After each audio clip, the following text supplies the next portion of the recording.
بادشاہ اور اس کی 7 بیٹیاں۔ انجم ایک بادشاہ تھا، اس کی 7 لڑکیاں تھیں۔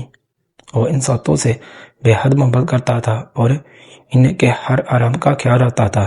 ایک بار جب دسترخوان سجا ہوا تھا، وہ سب لوگ ساتھ کھانے پر بیٹھے تھے۔ بادشاہ نے اپنی بیٹیوں سے ایک سوال پوچھ لیا کہ تم لوگ مجھے کتنا چاہتی ہو؟ بڑی شہزادی نے کہا، بابا میں آپ کو گلاب جامن کی طرح چاہتی ہوں۔ بادشاہ نے خوش ہو کر اس کو 4 گہوں دے دیے۔ دوسری نے کہا، میں آپ کو برفی کی طرح چاہتی ہوں۔ بادشاہ نے اس کو کافی بڑا علاقہ بخش دیا۔ تیسری لڑکی نے کہا، میں آپ کو امرتی کی طرح چاہتی ہوں۔ اس کو بھی بادشاہ نے وہ زمین جائیداد دے دی۔ اس طرح وہ سب سے پوچھتا گیا اور سب کو مال و دول ملتی رہی۔ 7ویں لڑکی سے جب بادشاہ نے پوچھا، بیٹی تم مجھے کتنا چاہتی ہو؟ تو اس نے بہت پیار سے کہا، بابا میں آپ کو نمک کے برابر چاہتی ہوں۔ یہ سن کر بادشاہ کو جلال آ گیا۔ کہنے لگے، سب مجھے اتنا چاہتے، تم نمک کے برابر؟ وہ بہت ناراض ہوئے اور چھوٹی بیٹی کو محل سے نکال دیا اور کہا، اب کبھی یہاں قدم نہ رکھنا۔ وہ جنگل کی طرف چلے گئے اور پتوں اور لکڑیوں کو ملا کر ایک جھونپڑی بنا کر وہاں رہنے لگی۔ بھوک لگتی تو پھل کھا لیتی، سوکھے پتوں کا بستر بنا کر سو جاتی۔ ایک دن جب وہ سو کر اٹھی تو دیکھا کہ رنگ برنگی چڑیوں کے پر ہر طرف بکھرے پڑے ہیں۔ اس نے ان پروں کو جمع کیا اور ایک چھوٹی سی پکھی بنا لیا۔ چھوٹا پکھا ہاتھ سے جل سکتے ہیں اور گرمی میں اس پکھیاں سے ہوا کر لیتی تھی۔ پھر دوسرے دن اس کو اور پر مل گئے۔ اس نے بہت سارے پر اکٹھے کیے اور کئی پکھیاں بنا لی اور جنگل کے کناری سڑک کے پاس جا کر بیٹھ گئی۔ اپنا چہرہ چادر سے ڈھانپ لیا۔ لوگ آتے گئے اور پکھیاں خریدتے گئے۔ اتنی خوبصورت پکھیاں انہوں نے کبھی نہیں دیکھا تھا۔ اب تو بھیڑ سی لگی رہتی۔ ایک بار شہزادے کا ادھر سے گزر ہوا۔ اس نے اتنے خوبصورت پکھے کبھی نہیں دیکھے تھے، سارے خرید لیے۔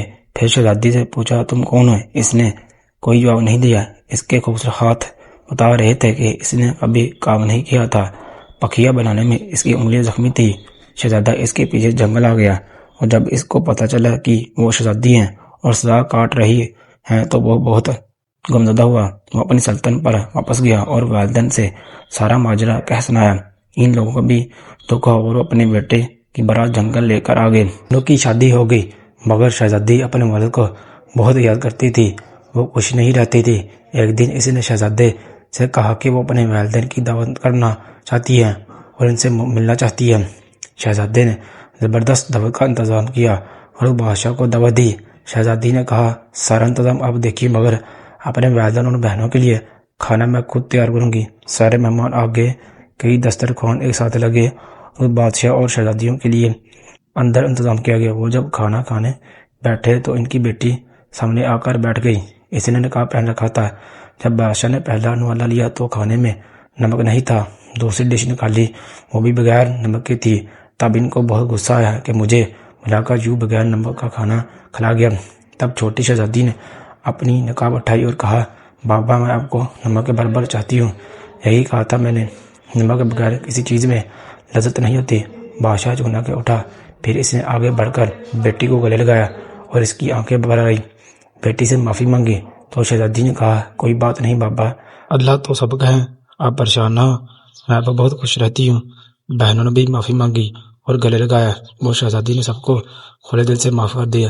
بادشاہ نے سب کو احساس دلا دیا کہ وہ غلطی پر تھے۔